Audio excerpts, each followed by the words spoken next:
Bismillahirrahmanirrahim. Alhamdulillah Rabbil Alamin. Wassalatu wassalamu ala sayyidil mursalin wa ala alihi wa ashabihi wa libaitihi wa zurriyatihi ajma'in wa ba'du. Salatu wassalamu alaika ya sayyidana ya Rasulullah.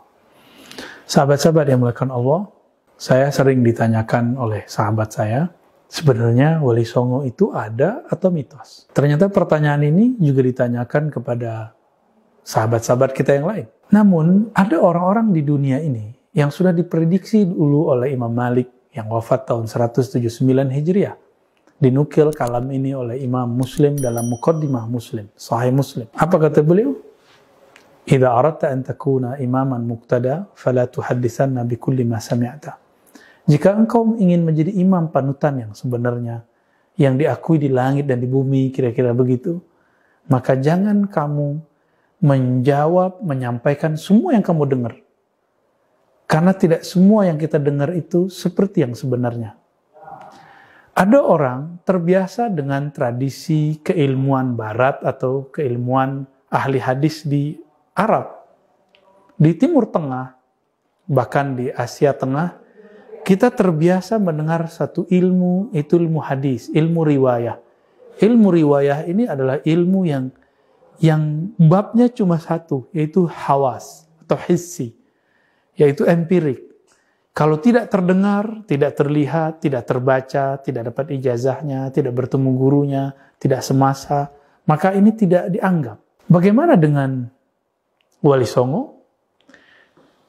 Perbedaan negeri kita di Nusantara ini dengan Arab, negeri kita sangat lemah dalam literatur, sejarah nasab, sejarah sanad, sejarah-sejarah yang ahli hadis dulu di Timur Tengah itu merawatnya dengan baik. Maka sampai hari ini nama-nama para ulama, tahun lahirnya, kapan wafatnya, kapan dia masuk ke satu kota, itu ditulis apik oleh imam-imam kita.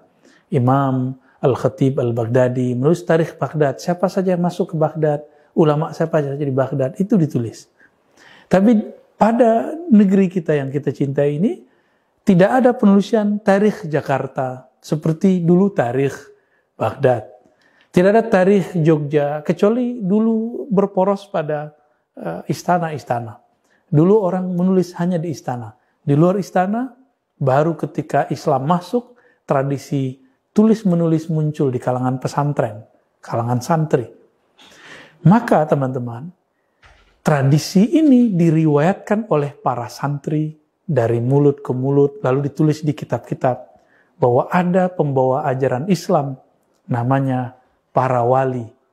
Wali yang berjumlah, yang masyhur banyak sekali, tapi yang kemudian ditulis ada 9. Maka disebutlah dalam bahasa Arab Aulia Tis'ah, atau dalam bahasa kita Wali Sanga, Wali Songo. Wali yang 9. Wali-wali itu banyak, tapi 9 ini sangat karismatik. Dan mereka ternyata kebanyakan ada yang dari keturunan Hadramaut yang tinggal di Gujarat, tapi sebelumnya pernah disamarkan. Namanya Maulana Ibrahim As-Samarkandi. Teman-teman, jika kita belajar ilmu sejarah, salah satu pelengkap kesempurnaan ilmu sejarah adalah ilmu arkeologi. Arkeologi, ilmu al-athar, ilmu mengenai peninggalan-peninggalan.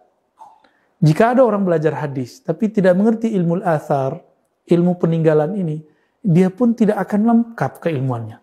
Dan ilmu al-athar ini hanya dipunyai oleh para ahli ziarah. Tapi sayang sekali orang yang katanya sekarang mengaku cinta sunnah, itu tidak suka ziarah. Padahal ziarah adalah perintah Rasulullah SAW. Orang-orang yang berziarah, itu akan menemukan di salah satu wilayah namanya Palang di Tuban, ada satu kuburan bersejarah, masjid bersejarah yang bernama Syekh Ibrahim As-Samarkandi. Orang tempatan karena tidak mengerti apa itu Samarkand, karena tradisinya sudah berubah menjadi Mbah Asmoro. Mbah Asmoro itu dari Mbah As-Samarkandi. Bukan cocok logi, tapi memang begitulah sejarahnya. Para kiai-kiainya menjelaskan ini sebenarnya rahasia dari nama Asmoro, yaitu As-Samarkandi. Beliau melahirkan seorang ulama besar, menjadi pemimpin dan menjadi ulama karismatik di Surabaya yang kita sebut Ampel Denta, Sunan Ampel. Sunan Ampel punya anak, lahirlah namanya Sunan Bonang. Begitu juga dia punya anak yang sunan-sunan yang lain. Sunan Bonang punya murid namanya Sunan Kalijaga. Dan itu ditulis dalam kitab-kitab, sanad-sanad keilmuan mereka. Maka pesantren-pesantren yang ada di Jawa hari ini, Jawa, Madura, hampir semuanya adalah keturunan dari para wali-wali itu. Jika di sana ada Mbah As-Samarkandi Asmoro, maka di Banten, di Cirebon, itu ada Asy-Syarif Hidayatullah, yang dia punya nama kewaliannya, orang-orang yang fana adalah zat Allah, maka disebut dengan Sunan Gunung Zati. Tapi dalam lahjah lokal, bukan cocok logi, mereka tidak biasa menyebut kata zat, mereka menyebut zati dengan jati. Itu bukanlah pohon jati, itu adalah nama kewalian beliau. Sunan Gunung Jati adalah sunan yang fana fi zatillah, yang dia mabuk ekstase dalam mencintai zat Allah Subhanahu wa ta'ala.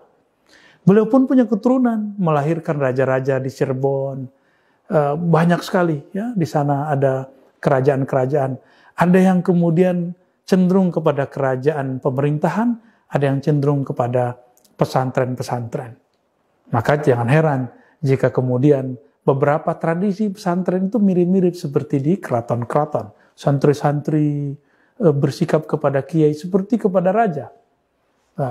Namun tradisi ini kemudian dibenarkan oleh sebagian kitab, misalnya Ta'limul Muta'alim dan lain-lain. Turun nanti ada yang ke Banten, ya, lahirlah nanti salah satu ulama karismatik, Maulana Syekh Nawawi Al-Bantani. Nah, dari beliau nanti turun banyak ulama-ulama. Begitulah adanya keturunan mereka, maka secara nasab itu menunjukkan mereka ada yang mengerti ilmu nasab. Dan salah satu ilmunya ahli hadis adalah ma'rifatul ansab. Jadi jangan mengaku dulu ahli hadis kalau belum mengerti ilmu nasab. Dan yang kedua, tentang ilmu al-athar tadi, ilmu mengetahui tentang peninggalan sejarah. Jadi jika tidak ketemu dalam teks, di mana kita mencari? Kita kemudian mencari di peninggalan-peninggalan sejarah. Di sana tertulis angka. Dulu mereka ada yang menulis dengan bahasa, dengan tulisan Hana Caraka, ada yang menulisnya dengan bahasa Arab, kemudian ternyata dibaca ala Jawa, disebut dengan Jawi Meriki, Jawi kampung sini. Kalau Jawi Sumatera itu Melayu. Begitu mereka nulis kitabnya dulu. Ini dengan Jawi Meriki, maksudnya Pegon. Dan teman-teman, saya juga mengkaji beberapa tahun naskah-naskah Jawa dengan teman kita yang bisa berbahasa Jawa. Ternyata memang ada keilmuan yang diwariskan dari sunan-sunan itu, wali-wali songo. Ini dari sisi pesantren, manuskripnya banyak. Kalau kurang percaya, datang saja ke bagian manuskrip yang ada di Perpustakaan Nasional, ya, atau teman-teman kita di bagian khazanah Islam yang ada di Kementerian Agama. Jika tidak juga, maka coba baca peninggalan sastrawan yang juga ulama ahli rohani dari keraton di Jawa. Ada yang menulis namanya Serat Hidayat Jati, yang ditulis oleh Rangga Warsita. Ternyata dia murid dari Kiai Besari, salah satu pesantren awal di Jawa. Ternyata Kiai Besari nanti nyambung kepada salah satu wali-wali yang 9 itu. Dan ini bukan cocok logi. Semuanya ada datanya, ada sejarahnya, dan buku ini bahkan diselamatkan oleh orang Belanda. Jadi teman-teman, wala taqafu ma laysa laka bi ilm. Begitu Allah menyindir orang yang sok tahu. Jangan engkau berpegang, berasumsi, menjawab sesuatu yang kamu tidak mengerti. Jika tidak tahu, katakan, oh saya tidak pernah mengerti, atau saya tidak mau mengerti, atau emang saya belum pernah mendengar persoalan wali songo. Uskut, ya, kul khairan aw liyasmut. Katakan diam, ya, atau kamu jawab dengan perkataan yang terbaik. Yang terbaik itu yang sesuai dengan keilmuan. Di atas langit ada langit lagi. Wassallallahu ala Muhammad. Assalamualaikum warahmatullahi wabarakatuh.